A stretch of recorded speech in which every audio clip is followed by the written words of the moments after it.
ಧರ್ಮೋಪದೇಶಕಾಂಡ ಅಧ್ಯಾಯ 24.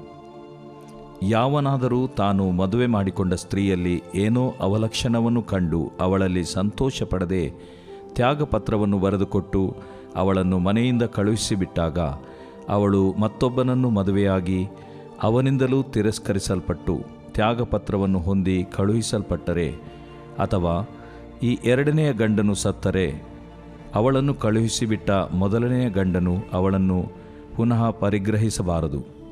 ಅವಳು ಅಶುದ್ಧಳಾದಳು. ಅವಳನ್ನು ಪುನಃ ಪರಿಗ್ರಹಿಸುವುದು ಯೆಹೋವನಿಗೆ ಹೇಯ ಕಾರ್ಯ. ನಿಮ್ಮ ದೇವರಾದ ಯೆಹೋವನು ನಿಮಗೆ ಸ್ವದೇಶವಾಗುವುದಕ್ಕೆ ಕೊಡುವ ದೇಶಕ್ಕೆ ದೋಷವುಂಟಾಗುವಂತೆ ಅವಕಾಶ ಕೊಡಬಾರದು. ಹೊಸದಾಗಿ ಮದುವೆ ಮಾಡಿಕೊಂಡವನು ಸೈನ್ಯದವರೊಡನೆ ಯುದ್ಧಕ್ಕೆ ಹೋಗಬಾರದು. ಭಾರವಾದ ಯಾವ ಕೆಲಸವನ್ನು ಅವನಿಗೆ ನೇಮಿಸಬಾರದು. ಅವನು 1 ವರ್ಷದವರೆಗೂ ಬಿಡುವಾಗಿ ಮನೆಯಲ್ಲಿ ಇದ್ದುಕೊಂಡು ಪರಿಗ್ರಹಿಸಿದ ಹೆಂಡತಿಯೊಡನೆ ಸುಖವಾಗಿರಲಿ. ಬೀಸುವ ಕಲ್ಲನ್ನು ಪೂರ್ತಿಯಾಗಲಿ ಅರ್ಧವಾಗಲಿ ಒತ್ತೆ ತೆಗೆದುಕೊಳ್ಳಬಾರದು. ಅದು ಜೀವನಾಧಾರವನ್ನೇ ಒತ್ತೆಯಾಗಿ ತೆಗೆದುಕೊಂಡ ಹಾಗಾಗುವುದು.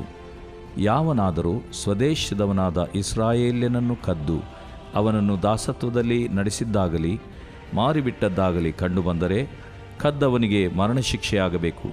ಹೀಗೆ ಅಂಥ ದುಷ್ಟತ್ವವನ್ನು ನಿಮ್ಮ ಮಧ್ಯದಿಂದ ತೆಗೆದುಹಾಕಿ ಬಿಡಬೇಕು. ಕುಷ್ಠರೋಗಿಗಳ ವಿಷಯದಲ್ಲಿ ಯಾಜಕರಾದ ಲೇವಿಯರು ಬೋಧಿಸುವಂತೆಯೇ ಮಾಡುವುದಕ್ಕೆ ನೀವು ಜಾಗರೂಕರಾಗಿರಬೇಕು. ನಾನು ಅವರಿಗೆ ಆಜ್ಞಾಪಿಸಿದ ನಿಯಮಗಳನ್ನೇ ನೀವು ಅನುಸರಿಸಬೇಕು. ನೀವು ಐಗುಪ್ತ ದೇಶದಿಂದ ಬಂದಾಗ ದಾರಿಯಲ್ಲಿ ನಿಮ್ಮ ದೇವರಾದ ಯೆಹೋವನು ಮಿರ್ಯಾಮಳಿಗೆ ಮಾಡಿದ್ದನ್ನು ನೆನಪು ಮಾಡಿಕೊಳ್ಳಿರಿ. ಮತ್ತೊಬ್ಬನಿಗೆ ಸಾಲ ಕೊಡುವಾಗ ಒತ್ತೆಯನ್ನು ತೆಗೆದುಕೊಳ್ಳುವುದಕ್ಕೆ ಅವನ ಮನೆಯೊಳಕ್ಕೆ ಹೋಗದೆ ಹೊರಗೆ ಇರಬೇಕು. ಸಾಲ ತೆಗೆದುಕೊಂಡವನೇ ಒತ್ತೆಯ ಸಾಮಾನನ್ನು ತಂದುಕೊಡಬೇಕು. ಅವನು ಕೇವಲ ಬಡತನದಿಂದ ತನ್ನ ಕಂಬಳಿಯನ್ನೇ ಒತ್ತೆಯಾಗಿ ಇಟ್ಟ ಸಂದರ್ಭದಲ್ಲಿ ಹೊತ್ತು ಮುಳುಗಿದಾಗ ಅದನ್ನು ಹಿಂದಕ್ಕೆ ಕೊಡಬೇಕು. ಅದನ್ನು ಇಟ್ಟುಕೊಂಡು ರಾತ್ರಿ ಮಲಗಬಾರದು. ಅವನು ಅದನ್ನು ಹೊದ್ದುಕೊಂಡೇ ಮಲಗಿಕೊಳ್ಳಬೇಕಲ್ಲ. ಅದಲ್ಲದೆ ಅವನು ನಿಮ್ಮನ್ನು ಹರಸುವನು ಮತ್ತು ನೀವು ಮಾಡಿದ್ದು ಧರ್ಮ ಕಾರ್ಯವೆಂದು ನಿಮ್ಮ ದೇವರಾದ ಯೆಹೋವನು ತಿಳಿದುಕೊಳ್ಳುವನು. ನೀವು ಸ್ವದೇಶದವರಲ್ಲಿ ಆಗಲಿ ನಿಮ್ಮಲ್ಲಿರುವ ಅನ್ಯ ದೇಶದವರಲ್ಲಿ ಆಗಲಿ ಗತಿಯಿಲ್ಲದ ಬಡ ಕೂಲಿಯವನಿಗೆ ಏನೂ ಅನ್ಯಾಯ ಮಾಡದೆ ದಿನದ ಕೂಲಿಯನ್ನು ಆ ದಿನದಲ್ಲೇ ಹೊತ್ತು ಮುಣುಗುವುದಕ್ಕೆ ಮುಂಚಿತವಾಗಿ ಅವನಿಗೆ ಕೊಡಬೇಕು. ಅವನಿಗೆ ಬೇರೆ ಗತಿಯಿಲ್ಲದ್ದರಿಂದ ಅದನ್ನೇ ಎದುರು ನೋಡುತ್ತಾನಲ್ಲ. ನೀವು ಕೊಡದಿದ್ದರೆ ಅವನು ಯೆಹೋವನಿಗೆ ಮೊರೆಯಿಟ್ಟಾನು. ಆಗ ನೀವು ದೋಷಿಗಳಾಗಿ ಕಂಡುಬಂದೀರಿ. ಮಕ್ಕಳ ಪಾಪದ ದೆಸೆಯಿಂದ ತಂದೆಗೂ ತಂದೆಯ ಪಾಪದ ದೆಸೆಯಿಂದ ಮಕ್ಕಳಿಗೂ ಮರಣಶಿಕ್ಷೆಯಾಗಬಾರದು. ಪ್ರತಿಯೊಬ್ಬನೂ ತನ್ನ ಪಾಪ ಫಲವನ್ನು ತಾನೇ ಅನುಭವಿಸಬೇಕು. ನೀವು ಪರದೇಶಿಯ ಅಥವಾ ದಿಕ್ಕಿಲ್ಲದವನ ವ್ಯಾಜ್ಯವನ್ನು ವಿಚಾರಿಸುವಾಗ ನ್ಯಾಯವನ್ನು ಬಿಟ್ಟು ತೀರ್ಪು ಕೊಡಬಾರದು. ವಿಧವೆಯಿಂದ ಉಡುವ ಬಟ್ಟೆಯನ್ನು ಒತ್ತೆ ಇಡಿಸಿಕೊಳ್ಳಬಾರದು. ನೀವೇ ಐಗುಪ್ತ ದೇಶದಲ್ಲಿ ದಾಸರಾಗಿದ್ದಾಗ ನಿಮ್ಮ ದೇವರಾದ ಯೆಹೋವನು ನಿಮ್ಮನ್ನು ಬಿಡಿಸಿದನೆಂಬುದನ್ನು ನೆನಪು ಮಾಡಿಕೊಳ್ಳಿರಿ. ಅದಕ್ಕಾಗಿಯೇ ಇದನ್ನು ಆಜ್ಞಾಪಿಸಿದ್ದೇನೆ. ನೀವು ಪೈರುಗಳನ್ನು ಕೊಯ್ಯುವಾಗ ಒಂದು ಸಿವುಡನ್ನು ಹೊಲದಲ್ಲೇ ಮರೆತು ಬಂದರೆ ಅದನ್ನು ತರುವುದಕ್ಕೆ ಹಿಂದಕ್ಕೆ ಹೋಗಬಾರದು. ಪರದೇಶಿ, ತಾಯಿ ತಂದೆ ಇಲ್ಲದವ, ವಿಧವೆ ಇಂಥವರಿಗೋಸ್ಕರ ಇರಲಿ. ನೀವು ಹೀಗೆ ನಡೆದುಕೊಂಡರೆ ನಿಮ್ಮ ದೇವರಾದ ಯೆಹೋವನು ನಿಮ್ಮ ಎಲ್ಲ ಕೆಲಸಗಳಲ್ಲಿಯೂ ನಿಮ್ಮನ್ನು ಅಭಿವೃದ್ಧಿಪಡಿಸುವನು. ಎಣ್ಣೆಯ ಮರಗಳ ರೆಂಬೆಗಳನ್ನು ಹೊಡೆದು ಕಾಯಿಗಳನ್ನು ಉದುರಿಸಿದ ಮೇಲೆ ಪುನಃ ಉದುರಿಸುವುದಕ್ಕೆ ಹೋಗಬಾರದು. ಮಿಕ್ಕ ಕಾಯಿಗಳು ಪರದೇಶಿ, ತಾಯಿ ತಂದೆ ಇಲ್ಲದವ, ವಿಧವೆ ಇಂಥವರಿಗೋಸ್ಕರ ಇರಲಿ. ದ್ರಾಕ್ಷಿಯ ತೋಟದ ಬೆಳೆಯನ್ನು ಕೂಡಿಸಿಕೊಳ್ಳುವಾಗ ಹಕ್ಕಲಾಯಬಾರದು. ಅದು ಪರದೇಶಿ, ತಾಯಿ ತಂದೆ ಇಲ್ಲದವ, ವಿಧವೆ ಇಂಥವರಿಗೋಸ್ಕರ ಇರಲಿ. ನೀವೇ ಐಗುಪ್ತ ದೇಶದಲ್ಲಿ ದಾಸರಾಗಿದ್ದದ್ದು ಜ್ಞಾಪಕದಲ್ಲಿರಬೇಕು.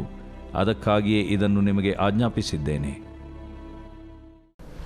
ದೇವರು ಪ್ರೀತಿಸುವ ಪ್ರೀತಿಯ ಬಿಗ್ ಜೆ ಟಿವಿ ವೀಕ್ಷಕರಿಗೆ ನಮ್ಮ ಕರ್ತನಾದ ಯೇಸು ಕ್ರಿಸ್ತನ ಹೆಸರಿನಲ್ಲಿ ವಂದನೆಗಳು ಮತ್ತು ಸ್ವಾಗತ ಬಯಸ್ತೇವೆ. ಬನ್ನಿರಿ, ಇಂದಿನ ನಮ್ಮ ಅಧ್ಯಯನ ಧರ್ಮೋಪದೇಶಕಾಂಡ 24ನೇ ಅಧ್ಯಾಯ, ದ ಬುಕ್ ಆಫ್ ಡ್ಯೂಟರಾನಮಿ ಚಾಪ್ಟರ್ 24. 23ನೇ ಅಧ್ಯಾಯದಲ್ಲಿ ಸುಮಾರು 10 ಉದಾಹರಣೆಗಳನ್ನು ದೇವರು ತನ್ನ ಜನರಿಗೆ ಹೇಳುವಂಥದ್ದನ್ನು ನೋಡ್ತಕ್ಕದ್ದು. ಯಾರು ಸಭೆಗೆ ಸೇರಬೇಕು, ಯಾರು ಸಭೆಗೆ ಸೇರಬಾರ್ದು, ಸಭೆಗೆ ಎಲ್ಲರೂ ಸೇರಬೇಕು, ಹೌದು ನಿಜ. ಆದರೂ ಕೂಡ ಕೆಲವರು ಇಂತಿಂಥವರು ಸೇರಬಾರ್ದೆಂಬುದಾಗಿ ದೇವರು ಕೆಲವು ನಿಯಮಗಳನ್ನು 23ನೇ ಅಧ್ಯಾಯದಲ್ಲಿ ಆತನು ತಿಳಿಸುವಾತನಾಗಿದ್ದಾನೆ. ಮತ್ತು ಯುದ್ಧ ಕಾಲದಲ್ಲಿ ಯಾವ ರೀತಿಯಾಗಿ ಅವರು ಸ್ವಚ್ಛತೆಯನ್ನು ಕಾಪಾಡಿಕೊಳ್ಳಬೇಕು ಎಂಬ ವಿಷಯ ದೇವರು ಇಸ್ರಾಯೇಲರಿಗೆ ತಿಳಿಸಿದನು. ಮತ್ತು ದಾಸನಂತ ಹೇಳಿದ್ರೆ ಆ ದಿವಸಗಳಲ್ಲಿ ಪ್ರಬಲವಾಗಿ ಇದ್ದಂಥ ಒಂದು ಕಾರ್ಯ ಏನಂತ ಹೇಳಿದ್ರೆ, ಒಬ್ಬ ವ್ಯಕ್ತಿ ಜೀವಮಾನವೆಲ್ಲ ದಾಸನಾಗಿ, ಅಂದರೆ ಸರಿಯಾದ ಪದ ಗುಲಾಮನಾಗಿ ಇರುವಂಥದ್ದರ ಒಂದು ವಾಡಿಕೆ ಪದ್ಧತಿ ಇತ್ತು. ಒಂದು ವೇಳೆ ಅಂಥ ದಾಸನು ತಪ್ಪಿಸಿಕೊಂಡು ಓಡೋಗಿ ಬಂದಾಗ ಮತ್ತೆ ತಕ್ಕೊಂಡು ಹೋಗಿ ಅವನ ಯಜಮಾನಿ ಕೊಡಬಾರ್ದು ಅಂತ ದೇವರು ಹೇಳ್ತಾರೆ. ಮತ್ತು ಅದರಿಂದ ನಾವು ಕಲಿಯುವಂಥ ಒಂದು ಸಂಗತಿ ಏನಂತ ಹೇಳಿದರೆ, ದೇವರು ದಾಸನಾಗಿದ್ದರು, ಅಂದರೆ ಗುಲಾಮನಾಗಿದ್ದರು, ಅವನಿಗೆ ಸಲ್ಲತಕ್ಕಂಥ ಆ ಒಂದು ಸ್ವತಂತ್ರ ಚಿತ್ತ, ಆ ಸ್ವಾತಂತ್ರ್ಯವನ್ನು, ಫ್ರೀಡಮನ್ನು ದೇವರು ಅಪೇಕ್ಷೆ ಪಡ್ತಾನೆಂಬುದಾಗಿ ನಾವು ಅದರಿಂದ ನೋಡ್ಕೊಳ್ತೇವೆ. ಅನೈತಿಕವಾದ ಒಂದು ಹಣ ಅಥವಾ ಕಾಣಿಕೆ ದೇವರ ಮಂದಿರದಲ್ಲಿ ತರಬಾರ್ದು, ಅದು ಆತನಿಗೆ ಇಷ್ಟ ಇಲ್ಲ ಎಂಬುದಾಗಿ ಹೇಳ್ತಾನೆ. ಹರಕೆ ಮಾಡಿಬಿಟ್ಟು ಹರಕೆ ಸಲ್ಲಿಸಬೇಕು, ಅದರ ಬದಲು ಹರಕೆ ಮಾಡದೇ ಇದ್ದರೆ ದೋಷವೇನೂ ಇಲ್ಲ ಎಂಬುದಾಗಿ. ಆದರೆ ಹರಕೆ ಹೊತ್ಕೊಂಡು ಅನಂತರ ಅದನ್ನು ನೆರವೇರಿಸದಿದ್ದರೆ ಅದು ಪಾಪ ಎಂಬುದಾಗಿ 23ನೇ ಅಧ್ಯಾಯ ಧರ್ಮೋಪದೇಶ ಕಾಂಡ 21ನೇ ವಚನದಲ್ಲಿ ಇರುವಂಥ ಒಂದು ಮಾತಾಗಿದೆ.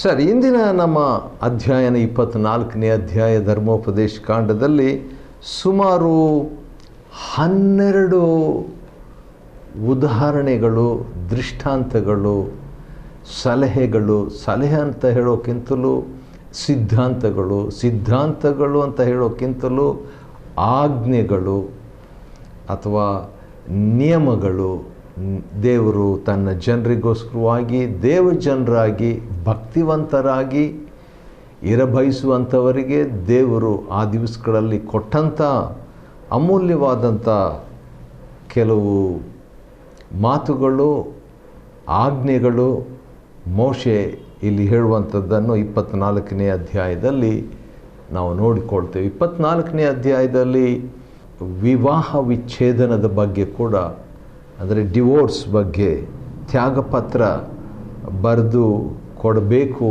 ಎಂಬುದಾಗಿ ಇರುವಂಥ, ಯಾವನಾದರೂ ತಾನು ಮದುವೆ ಮಾಡಿಕೊಂಡು ಸ್ತ್ರೀಯಲ್ಲಿ ಏನೋ ಅವಲಕ್ಷಣವನ್ನು ಕಂಡು ಅಥವಾ ಅವಳಲ್ಲಿ ಸಂತೋಷ ಪಡೆದಿದ್ದರೆ ತ್ಯಾಗಪತ್ರ ಬರೆದು ಕೊಟ್ಟು ಮನೆಯಿಂದ ಕಳಿಸಿ ಬಿಟ್ಟಾಗ ಎಂಬಂಥ ಒಂದು ಘಟನೆ. ಪ್ರತ್ಯೇಕವಾಗಿ ಆಕೆ ಯಾವ ರೀತಿಯಾಗಿ ಹೋಗಿ ಮತ್ತೊಬ್ಬನನ್ನು ಮದುವೆಯಾಗಿ, ಒಂದು ವೇಳೆ ಅವನು ಕೂಡ ತಿರಸ್ಕಾರ ಮಾಡಿ ಬಂದಾಗ ಅಥವಾ ಸತ್ತು ಹೋದರೆ, ಎರಡನೇ ಗಂಡನ ಸತ್ತು ಹೋಗಿಬಿಟ್ರೆ ಮೊದಲನೇ ಗಂಡನನ್ನು ಮತ್ತೆ ಹೋಗಿ ಸೇರಿಕೊಳ್ಳಬಾರದು ಎಂಬಂಥ ಮಾತು ಇಲ್ಲಿ ದೇವರು ಹೇಳ್ತಾನೆ. ಆ ರೀತಿಯಾಗಿ ಹೇಳಿಬಿಟ್ಟು 4ನೇ ವಚನದ ಕೊನೆ ಭಾಗದಲ್ಲಿ ದೇವರು ಹೇಳುವಂಥ ಮಾತು, ದೇವರು ನಿಮಗೆ ಕೊಡುವ ದೇಶಕ್ಕೆ ದೋಷ ಉಂಟಾಗುವಂತೆ ಅವಕಾಶ ಕೊಡಬಾರದು.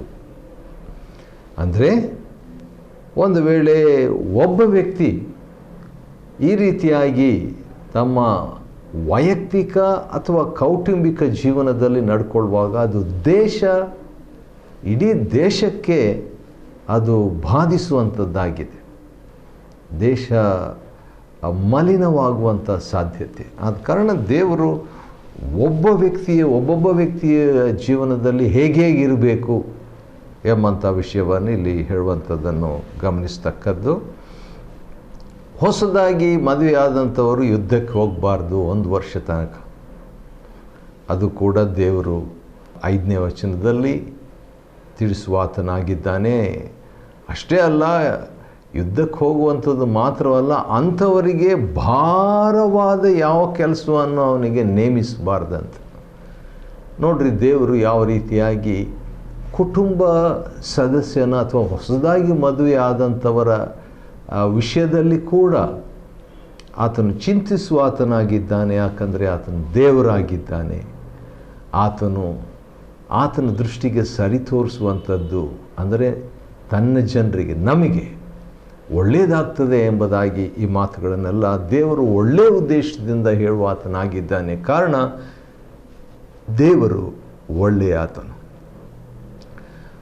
ಮತ್ತು 6ನೇ ವಚನದಿಂದ ಇರುವಂಥ ವಾಕ್ಯ ಭಾಗದಲ್ಲಿ ಏನಾದರೂ ಒಂದು ಜೀವನ ಆಧಾರವಾಗಿಟ್ಟುಕೊಂಡಂಥ ವಸ್ತು, ಒಂದು ವೇಳೆ ಆ ಕಾಲದಲ್ಲಿ ಬೀಸುವ ಕಲ್ಲು ಅಥವಾ ಟೈಲರಿಂಗ್ ಮಷಿನ್ ಇರ್ಬೋದು, ಯಾವುದೇ ಅನುದಿನವೂ ನಮಗೆ ಆಹಾರವನ್ನು ತರುವಂಥ ಯಂತ್ರ ಅಥವಾ ವಸ್ತು ನಮ್ಮ ಹತ್ರ ಇದ್ದರೆ ಅದನ್ನು ಒತ್ತೆಯಾಗಿ ತೆಗೆದುಕೊಂಡು ಹೋಗಬಾರ್ದಂತೆ. ಯಾಕಂತೇಳಿದರೆ ಆತನ ಜೀವನಾಧಾರ ಅದು.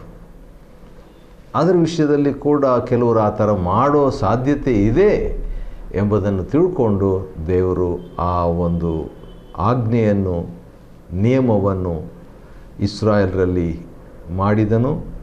ಅದಕ್ಕಾಗಿ ಆತನಿಗೆ ಸ್ತೋತ್ರವಾಗಲಿ. ಮತ್ತು ಅದೇ ರೀತಿಯಾಗಿ ಕೆಲವು ಸಾರಿ ಜನರನ್ನೇ ಹೊತ್ಕೊಂಡು ಹೋಗಿಬಿಡ್ತಾರೆ. ದಾಸತ್ವದಲ್ಲಿ ಅಂಥವ್ರನ್ನ ಮಾರಾಟ ಮಾಡಿಬಿಡ್ತಾರೆ, ಕಿಡ್ನ್ಯಾಪ್ ಮಾಡಿಬಿಡ್ತಾರೆ. ಅದರ ವಿರುದ್ಧವಾಗಿ ಕೂಡ ದೇವರು 7ನೇ ವಚನದಲ್ಲಿ ಹೇಳಿಕೆಯನ್ನು ಕೊಡುವಂಥದ್ದನ್ನು ಗಮನಿಸಬಹುದು.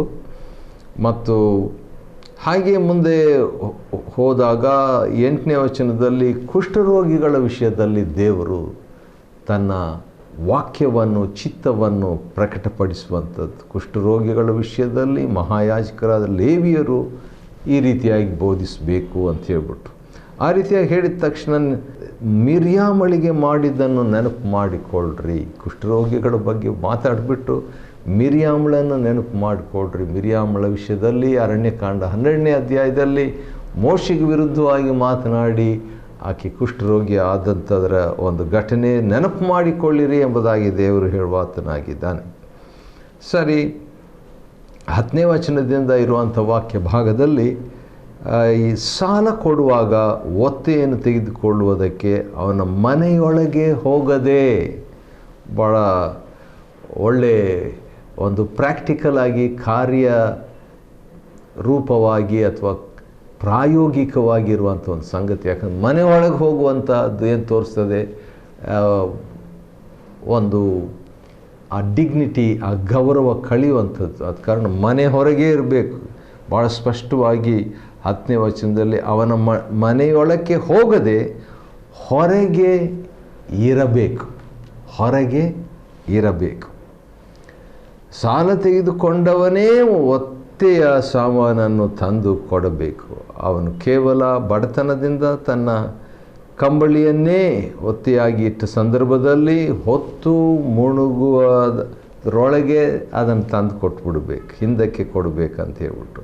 ಹಾಗಾದರೆ ದೇವರು ನಮ್ಮ ಕಂಬಳಿ ವಿಷಯದಲ್ಲಿ ಕೂಡ, ನಮ್ಮ ಬೆಡ್ಶೀಟ್ ವಿಷಯದಲ್ಲಿ ಕೂಡ, ಬೆಡ್ಶೀಟ್ ಇಲ್ಲದೆ, ಕಂಬಳಿ ಇಲ್ಲದೆ ಮಲಗುವಾಗ ಏನಾಗಬಹುದು ಎಂಬುದಾಗಿ, ರಾತ್ರಿ ಬಸ್ಸಲ್ಲಿ ಬರುವಾಗ ಒಂದು ಬೆಡ್ಶೀಟ್ ಇಲ್ಲದೆ ಮಲಗಿದಾಗ ಹೇಗೆ ಇರ್ತದೆ ಎಂಬ ಅನುಭವ ನನಗಾಯ್ತು. ಆದ ಕಾರಣ ದೇವರು ಅದನ್ನು ಕೂಡ ನೆನಪು ಮಾಡಿಕೊಳ್ತಾನೆ.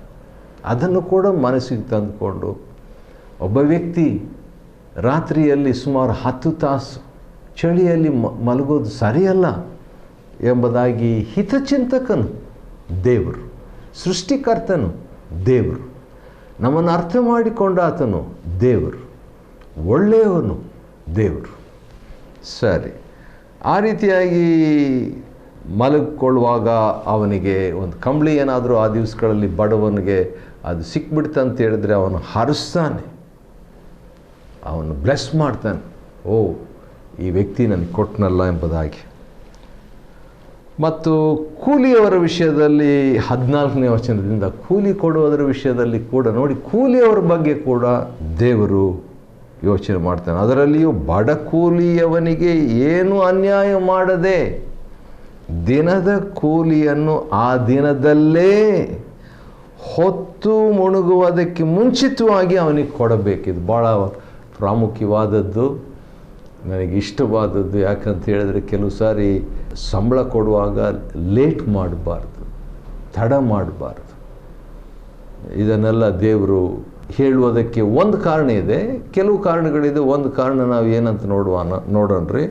ಆ ಗತಿಹೀನನು ಏನು ಮಾಡ್ತಾನೆ, ನೀವು ಒಂದು ವೇಳೆ ಕೂಲಿ ಕೊಡದಿದ್ದರೆ, ಯಜಮಾನನು ಆ ಕೂಲಿ ಅವನಿಗೆ ಕೊಡದಿದ್ದರೆ ಅವನು ಯೆಹೋವನಿಗೆ ಮೊರೆ ಇಡ್ತಾನೆ, ಆಗ ನೀವು ದೋಷಿಗಳಾಗಿ ಕಂಡು ಬಂದೀರಿ. ನೋಡ್ರಿ, ಒಬ್ಬರು ಪ್ರೇಯರ್ ಮಾಡೋದರಿಂದ ಮತ್ತೊಬ್ಬರು ದೇವರು ಅಂಥವ್ರನ್ನ ದೋಷಿಯಾಗಿ ಎಣಿಸ್ತಾನೆ. ಯಾವಾಗ ಆ ಕೂಲಿ ಅವನಿಗೆ ಬರಬೇಕಾದ ಕೂಲಿ ಕೊಡುವುದರಲ್ಲಿ, ಕೊಡದೆ ಹೋದದ್ರಲ್ಲಿ ಇಂಥದ್ದು ಸಂಭವಿಸ್ತದೆ. ಕೊಟ್ಟಿದರೆ ಅವನು ಮೊರೆ ಇಡುವುದಿಲ್ಲ, ದೇವರು ದೋಷಿ ಅಂತ ಎಣಿಸೋದಿಲ್ಲ. ಎಂಥ ಮಾತು! ಇನ್ನೊಂದು ಉದಾಹರಣೆಯನ್ನು 16ನೇ ವಚನದಲ್ಲಿ ನೋಡ್ಬೋದು. ಮಕ್ಕಳ ಪಾಪ ಮಕ್ಕಳೇ, ಮಕ್ಕಳ ಪಾಪದ ದೆಸೆಯಿಂದ ತಂದೆಗೂ, ತಂದೆಯ ಪಾಪದ ದೆಸೆಯಿಂದ ಮಕ್ಕಳಿಗೂ ಮರಣ ಶಿಕ್ಷೆಯಾಗಬಾರದು. ಒಳ್ಳೆಯ ಒಂದು ಸಿದ್ಧಾಂತ. ಹಾಗಾದರೆ ಪ್ರತಿಯೊಬ್ಬನ ದೋಷ ಫಲ ತಾನೇ ಅನುಭವಿಸಬೇಕು ಎಂಬಂಥ ಸಿದ್ಧಾಂತ, ಎಂಬಂಥ ಕರಾರು ಕಟ್ಟಳೆ ದೇವರು ಕೊಟ್ಟಿದ್ದಾನೆ. ಪರದೇಶಿ ಅಥವಾ ದಿಕ್ಕಿಲ್ಲದವರ ವಿಷಯದಲ್ಲಿ ಕೂಡ ದೇವರು ಮರೀಲಿಲ್ಲ. ವಿಧವೆ, ಮೂವರು, ಪರದೇಶಿಗಳು, ದಿಕ್ಕಿಲ್ಲದವರು, ವಿಧವೆಯವರು. ವಿಧವೆ ಉಡುವ ಬಟ್ಟೆಯನ್ನು ಒತ್ತೆ ಇಡಿಸಿಕೊಳ್ಳಬಾರದು. ಆ ದಿವಸಗಳಲ್ಲಿ ಇದು ಸರ್ವಸಾಧಾರಣವಾಗಿತ್ತು. ಆದರೆ ಈ ದಿವಸಗಳಲ್ಲಿ ಕೂಡ ಬೇರೆ ಬೇರೆ ರೀತಿಯಲ್ಲಿ ಆ ರೀತಿಯಾಗಿ ಗತಿಹೀನರು ಹೋಗಿ ಆ ರೀತಿಯಾಗಿ ಮಾಡುವಾಗ ದೇವರು ತನ್ನ ಜನರಿಗೆ ಕೊಟ್ಟ ಆಜ್ಞೆ, ನನ್ನ ಜನರು ಹೀಗಿರಬೇಕು. ಬೇರೆಯವರು ಹೇಗಾದರೂ ಇರ್ಬೋದು, ಆದರೆ ಬೇರೆಯವರಿಗೂ ತನ್ನ ಜನರಿಗೂ ಒಂದು ವ್ಯತ್ಯಾಸವನ್ನು, ಒಂದು ಸಾಕ್ಷಿಯನ್ನು ದೇವರು ತರುವಂತೆ ಈ ರೀತಿಯಾಗಿ ತನ್ನ ಜನರಿಗೆ, ದೇವ ಜನರಿಗೆ, ವಿಶ್ವಾಸಿಗಳಿಗೆ ದೇವರು ಆ ನಿಯಮಗಳನ್ನು ಕೊಡುವಾತನಾಗಿದ್ದಾನೆ. ಮುಖ್ಯವಾಗಿ ದೇವರು ಪರದೇಶಿಗಳು, ದಿಕ್ಕಿಲ್ಲದವರು ಮತ್ತು ವಿಧವೆಯರು, ಇದನ್ನು ಸುಮಾರು 3 ಸಾರಿ ಈ ಒಂದು 24ನೇ ಅಧ್ಯಾಯದಲ್ಲಿ ಈ ಮೂವರ ಬಗ್ಗೆ 3 ಸಾರಿ ರಿಪೀಟ್ ಆಗುವಂಥದ್ದನ್ನು ಗಮನಿಸ್ಬೋದು. 17ನೇ ವಚನ ಮತ್ತು 20ನೇ ವಚನ ಮತ್ತು 21ನೇ ವಚನ. 17, 20, 21 3 ವಚನಗಳಲ್ಲಿ 3 ಸಾರಿ ಈ ಮೂವರ ಬಗ್ಗೆ. ಇನ್ನೊಂದು ಸಾರಿ ಹೇಳುತ್ತೇನೆ, ಪರದೇಶಿಗಳು, ದಿಕ್ಕಿಲ್ಲದವರು ಅಂದರೆ ತಂದೆ ತಾಯಿಗಳಿಲ್ಲದಂಥವರು ಮತ್ತು ವಿಧವೆಯರು. ಹೋದ ವಾರ ಒಬ್ಬ ವಿಧವೆ ನಮ್ಮ ಮನೆಗೆ ಬಂದಿದ್ದರು. ಅವರೊಬ್ಬ ದೇವ್ರ ಸೇವಕರನ್ನು ಭೇಟಿಯಾಗಿ ಬಂದಾಗ ದೇವ್ರ ಸೇವಕರು ಒಂದು ಮಾತು ಹೇಳಿದ್ರಂತೆ ಆ ವಿಧವೆಗೆ. ಅದನ್ನು ಕೇಳಿ ನನಗೆ ಭಾಳ ಆಶ್ಚರ್ಯ ಅನ್ನಿಸ್ತು, ಸಂತೋಷ ಅನ್ನಿಸ್ತು, ಯೋಚಿಸುವಂತೆ ಮಾಡಿತು. ಅದೇನಂತ ಹೇಳಿದರೆ, ಆ ವಿಧವೆಗೆ, ಸಹೋದರಿಗೆ ಹೇಳಿದಂಥ ಮಾತು ದೇವ್ರ ಸೇವಕರು, ಸಹೋದರಿ, ದೇವರು ನನ್ನ ಪ್ರಾರ್ಥನೆಗಿಂತಲೂ ನಿಮ್ಮ ಪ್ರಾರ್ಥನೆಯನ್ನು ಬೇಗ ಕೇಳ್ತಾನೆ ಎಂಬುದಾಗಿ. ಹೌದು, ಬಹಳಷ್ಟು ಸಾರಿ ದೇವರು ವಿಧವೆಯವರಿಗೆ ಬೇಗ ಉತ್ತರ ಕೊಡ್ತೀನಿ ಎಂಬುದಾಗಿ ಹೇಳಿದ್ದಾರೆ. ಬೇರೆಯವರಿಗಿಂತಲೂ ಅವರಿಗೆ ಹೌದು, ಅವರ ಒಂದು ಸ್ಥಿತಿಯನ್ನು ಆತ ನೆನಪಿಗೆ ಮಾಡಿಕೊಂಡು, ಬೈಬಲ್ನಲ್ಲಿ ಕೂಡ ಯೇಸು ಕ್ರಿಸ್ತನು ಒಂದು ದೃಷ್ಟಾಂತವನ್ನು ಕೊಡುವಾಗ ಲೂಕನ್ ಬರೆದ ಸುವಾರ್ತೆ 18ನೇ ಅಧ್ಯಾಯದಲ್ಲಿ ವಿಧವೆಯ ಕುರಿತಾಗಿ ಆತನು ಒಂದು ದೃಷ್ಟಾಂತವನ್ನು ತೆಗೆದುಕೊಂಡು ಮಾತನಾಡುವ ಆತನಾಗಿದ್ದಾನೆ. ಪೈರುಗಳನ್ನು ಕೊಯ್ಯುವಾಗ ಒಂದು ವೇಳೆ ಏನಾದರೂ ಉಳಿದು ಬಿಟ್ಟರೆ ಅದನ್ನು ಮತ್ತೆ ತಗೊಂಡು ಬರಬಾರ್ದು ಅಂತ ಹೇಳ್ತಾನೆ. ಯಾಕಂದರೆ ಅದು ಹಾಗೇ ಇರಲಿ. ಯಾಕಂದರೆ ಪರದೇಶಿಗಳು, ತಂದೆ ತಾಯಿ ಇಲ್ಲದವರು ಮತ್ತು ವಿಧವೆಯರು.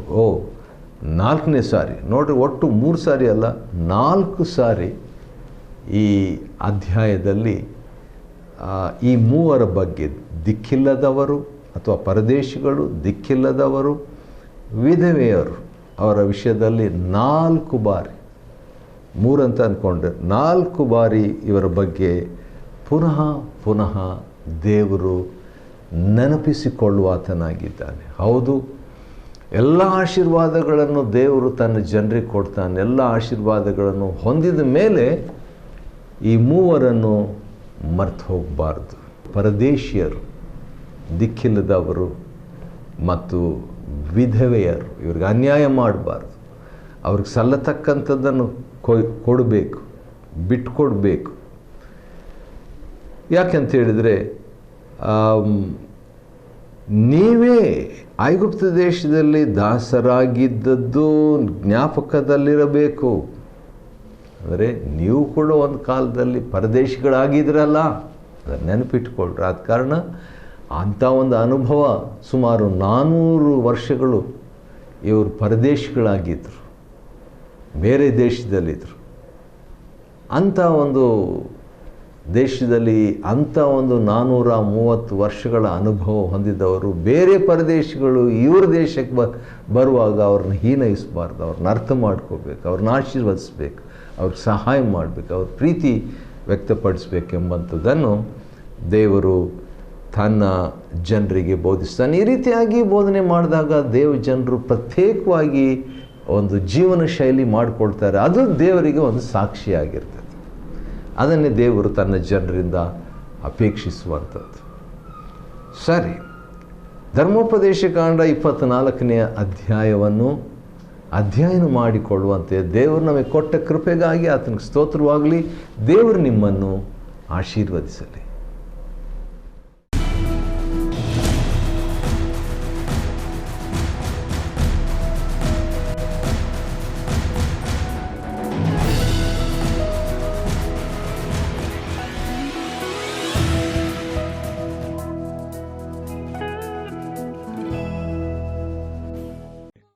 Chapter 24. When a man hath taken a wife and married her, and it come to pass that she find no favor in his eyes, because he hath found some uncleanness in her, then let him write her a bill of divorcement, and give it in her hand, and send her out of his house. And when she is departed out of his house, she may go and be another man's wife. And if the latter husband hate her, and write her a bill of divorcement, and giveth it in her hand, and sendeth her out of his house, or if the latter husband die, which took her to be his wife, her former husband, which sent her away, may not take her again to be his wife, after that she is defiled. For that is abomination before the Lord, and thou shalt not cause the land to sin, which the Lord thy God giveth thee for an inheritance. When a man hath taken a new wife, he shall not go out to war, neither shall he be charged with any business, but he shall be free at home 1 year, and shall cheer up his wife which he hath taken. No man shall take the nether or the upper millstone to pledge, for he hath taken a man's life to pledge. If a man be found stealing any of his brethren of the children of Israel, and maketh merchandise of him, or selleth him, then that thief shall die, and thou shalt put evil away from among you. Take heed in the plague of leprosy, that thou observe diligently, and do according to all that the priests the Levites shall teach you. As I commanded them, so ye shall observe to do. Remember what the Lord thy God did unto Miriam by the way, after that ye were come forth out of Egypt. When thou dost lend thy brother anything, thou shalt not go into his house to fetch his pledge. Thou shalt stand abroad, and the man to whom thou dost lend shall bring out the pledge abroad unto thee. And if the man be poor, thou shalt not sleep with his pledge. In any case thou shalt deliver him the pledge again, when the sun goeth down, that he may sleep in his own raiment, and bless thee, and it shall be righteous unto thee before the Lord thy God. Thou shalt not oppress an hired servant that is poor and needy, whether he be of thy brethren, or of thy strangers that are in thy land within thy gates. At his day thou shalt give him his hire, neither shall the sun go down upon it, for he is poor, and setteth his heart upon it, lest he cry against thee unto the Lord, and it be sin unto thee. The father shall not be put to death for the children, neither shall the children be put to death for the fathers. Every man shall be put to death for his own sin. Thou shalt not pervert the judgment of the stranger, nor of the fatherless, nor take a widow's raiment to pledge, but thou shalt remember that thou wast a bondman in Egypt, and the Lord thy God redeemed thee thence. Therefore I command thee to do this thing. When thou cuttest down thine harvest in thy field, and hast forgot a sheaf in the field, thou shalt not go again to fetch it. It shall be for the stranger, for the fatherless, and for the widow, that the Lord thy God may bless thee in all the work of thine hands. When thou beatest thine olive tree, thou shalt not go over the boughs again. It shall be for the stranger, for the fatherless, and for the widow. When thou gatherest the grapes of thy vineyard, thou shalt not glean it afterward. It shall be for the stranger, for the fatherless, and for the widow.